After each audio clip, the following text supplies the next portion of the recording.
Hello everyone. I hope you all are doing well.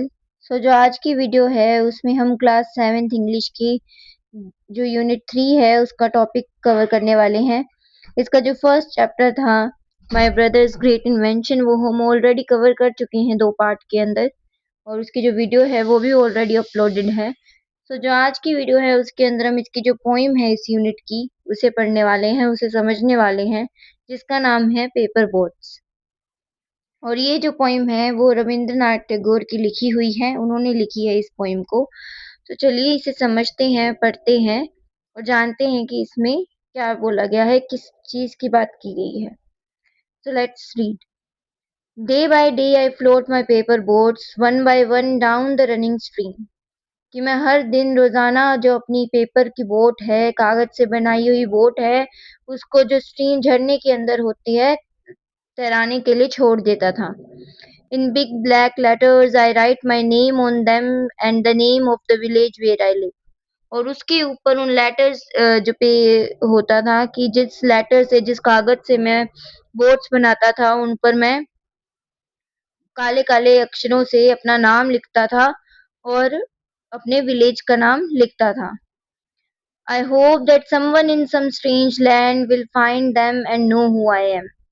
और ऐसा सोचता था, ऐसी आशा करता था, ऐसी होप करता था कि जब मैं इनको छोड़ूं नदी इस झरने में और वो दूर कहीं तैर कर जाएं, तो वो किसी ऐसे इंसान को मिले जो बहुत ज्यादा दूर रहता है, किसी अलग ही लैंड पर रहता है, किसी अलग ही जगह पर रहता है, और उसे पता चले कि ये किसने भेजी है, कि मैं कौन हूँ। I load my little boats with shiuli flower from our garden. और मैं जो मेरी बोट होता वो बोट होती थी उसको किससे भरता था, जैसे इसमें दिखाया गया है ना, शिवली एक टाइप के फ्लावर्स हैं। तो जो मेरे गार्डन के अंदर जो शिवली फ्लावर होते थे उनसे मैं उस बोट को भर देता था।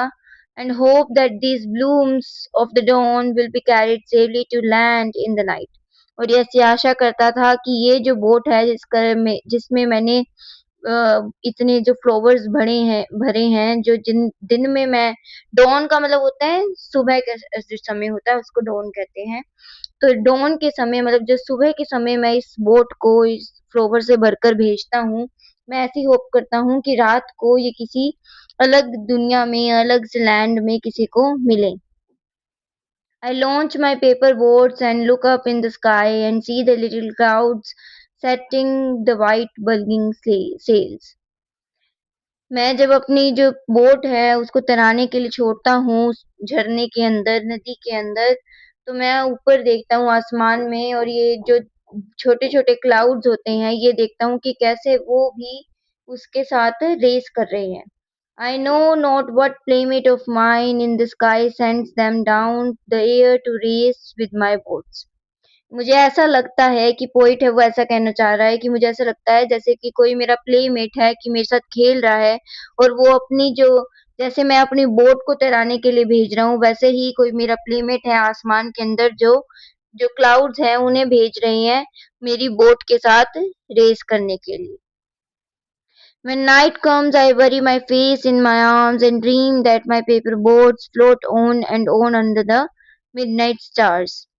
और जब रात आती है और मैं अपना फेस अपने आर्म्स के अंदर अपने हाथों में ऐसे छुपा कर सो जाता हूँ, तो मैं एक ऐसा ड्रीम करता हूँ कि मैं ऐसा सपने में ऐसा देख रहा होता हूँ कि जो मेरी बोट है वो बहुत दूर कहीं तैर रही है और पूरा जो आसमान है वो सितारों से भरा हुआ है। The fairies of sleep are sailing in them and the lading is their baskets full of dreams. और मैं ऐसा सपना देखता हूँ कि जो फेरीज होती हैं, नींद की जो परियां होती हैं, वो उन्हें सेल कर रही हैं, वो उसे तैरने में मदद कर रही हैं, और उसकी जो फुल ऑफ ड्रीम्स की जो सपनों से भरी हुई मेरी बोट है उसे तैराने में मदद कर रही हैं। ठीक है, तो मतलब ये जो पॉइंट है वो अपने बचपन में बात कर रहे हैं, जैसे हम सब ने कहीं कभी ना कभी जो पेपर की बोट बना के उसको तैराने की कोशिश की होगी, है ना।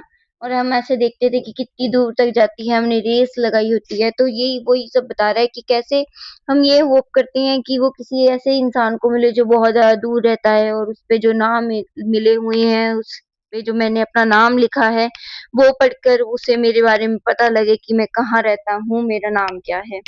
और ऐसे ही जो हमारा पोइट है वो भी ये सब जब बचपन में होता है तो ऐसे ऐसे सपने देखता था कि मेरी बोट है वो कहीं दूर पहुंच गई है, बहुत रात में और बहुत ज्यादा सितारों के बीच वो जो बोट है वो तैर रही है।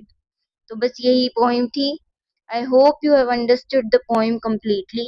If you have any doubt, you can comment in the video. For today, bye bye. Please share, like, share, and subscribe the video. Thank you.